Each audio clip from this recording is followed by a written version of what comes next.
Hey everybody, just a quick video today. If you, like me, are the proud owner of a U-turn basic turntable, you will no doubt have learned that there are some fun things you can do to customize your experience. And there goes Kiki. One of them was adding the queuing lever. A lot of talk about, that being standard or not being standard. A lot of people don't need a lift, and, so it's no big deal. I personally have shaky hands, so I added the lift. This is the upgraded Gen 2 Orbit Basic, so it's got the upgraded magnesium tone arm that came from their higher end Theory line. That was a fantastic add. But one of the things that I've been thinking about lately is upgrading the platter. Now this has a basic felt platter mat. We're gonna go ahead and take that off. And we've talked about this guy before, but let's get a closer look. And obviously we've done a full review of this turntable. I'm not gonna replicate that here, but this is really unique because as far as I know, this is the only turntable in the world that has an MDF platter. The plinth is an MDF, I believe, as well. It's a medium density fiberboard, and it's essentially sawdust packed and glued very tightly, similar to like particle board, and it's used for a variety of purposes. It happens to have very, very desirable resonance properties, so it's really good for turntables. But it's very rare to find a turntable that has that material for the actual platter. Usually they use an aluminum or a steel or sometimes iron platter, but this one has MDF, which is so bizarre. Now, MDF, like I said, is a desirable material for its sonic properties, and this is literally a laminated piece of MDF. I'm going to show it to you. So the belt, by the way, changing the belt on this is actually really easy. All you have to do is take it from this position to that position with a simple move of the finger. And as we showed on our recent short, even leaving the belt in this sort of elongated position for extended periods of time doesn't impact its ability to conform back to the smaller cog. The smaller one is for 33, the larger one is for 45. This is a single speed motor, really good motors that they use, by the way. And the speed is controlled or maintained via a gear ratio. So it's a unique way of doing it. The more updated versions have an actual speed selector switch with a 2-position motor or 2-speed motor. But I think this is fine, and going like this to me is not a deal breaker in any shape or form. Also, the upgraded series now has a groove on the side of the platters to allow for a little bit simpler belt application. It's a little bit easier than putting it on a completely smooth surface like it used to be. Anyway, as you guys have seen in recent videos, I had been using a clear orange acrylic platter mat to put on top of this. I personally love the sonic characteristics of acrylic, a little bit tighter base. It still provides good adhesion to the record. And we've done a show before about all different platter mat materials and what they sound like. For me personally, I like acrylic. Now, U-turn offers an acrylic platter. The entire platter is acrylic. And while it comes standard with higher end models, you can add it as an accessory or basically an upgrade to your U-turn basic. And I'm going to show you how to do that. It's super easy. So I contacted U-turn and I said, if I were to add an acrylic mat to the basic, is the motor already calibrated to drive a heavier platter? And they said, yes. Literally, you just have to swap it out. So, lo and behold, I ordered one. And here it is. This is $100. Now, if you want to do the math on this, the basic sort of out-of-the-box price from the U-turn website is $249.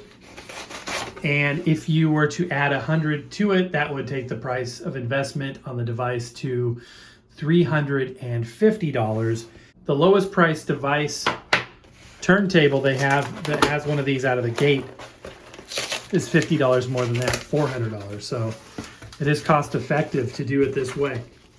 And with the Gen 2 turntables, they've also upgraded this. So the original has a crystal clear acrylic, and I don't know what the manufacturing process is now. I feel like it might have changed. It used to be, and this is genius. So much of their manufacturing techniques are genius. But one of them that I really particularly liked was how they did the acrylic mats or platters. They would get these big sheets of like window pane sheets of acrylic that were polished front and back, crystal clear, and then they would basically punch out or machine out the round shape to make the punch out became the actual platter. And then there's a center hole as well. Now with these being frosted front and back now and clear on the edges, I'm not sure how that's done, if it's done the same way. And I want to show you something else that's cool. I showed you earlier that MDF platter mat had a groove on the side, and so does this. So it makes the belt application process easier. I'm not going to say it prevents it from slipping off, because that was really never an issue. Once you got the belt on, it would never just slide off or come off. That never really happened in all of the U-turns that I've owned over the years. The only thing is applying it was a little tricky. So when you would start by putting it on the back and you're trying to stretch it around to the motor pulley, that would be a little tricky. But once it's on, it would stay on. It would never need an adjustment. So anyway, here it is, frosted front and back. It's heavy. It's going to have good mass inertia. So the speed stability will be improved. And like I said already, the motor is already calibrated to drive a heavier platter. So let's go ahead and put it on the turntable, see how it looks. So blink and you're gonna miss it. It's gonna be that quick and easy. So we're gonna take the belt off. It is a large belt because it goes around the outside of the platter to an external motor there. And it's tubular. It's an interesting thing. But this is a seamless silicone loop. And I believe the process of manufacturing this has been modified as well. And then we just take the MDF platter straight off. Now, as I said in the original review video, this has surprising weight and heft to it. It is not, you know, light and cheap whatsoever. It feels good, and it's finished on all sides. It has the groove. There's nothing really wrong with it, but I am such a fan of acrylic that I can't resist the opportunity to upgrade it to acrylic.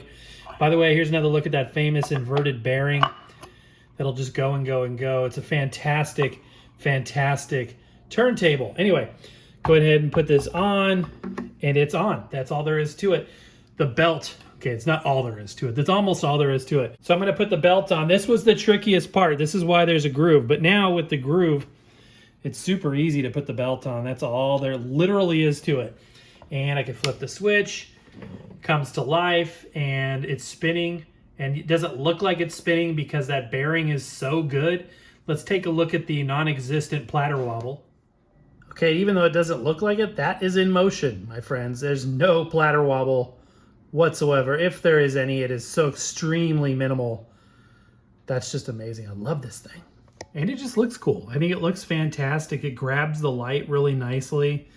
And you don't need a platter mat because it's acrylic. I mean, you could add one. Like, let's say you really loved felt or whatever, you could add it. But part of the benefit of this is you get a big, thick slice of acrylic, and that makes a perfect surface for putting the record directly on. It's going to sound fantastic. It's going to perform wonderfully. One question that you may have is, wait a minute, there's no recess for the label. You can see it's a perfect flat piece. So if you do want to accommodate a recess for the label, you may want to add an extra layer on there. So either a felt or acrylic or some other material platter mat. But if you just want to put it on the flat surface directly, you can do that as well.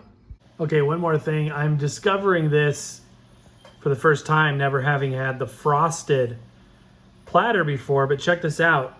The colored record changes the appearance of the platter itself. A red record makes it look red. That's awesome. Very, very cool effect.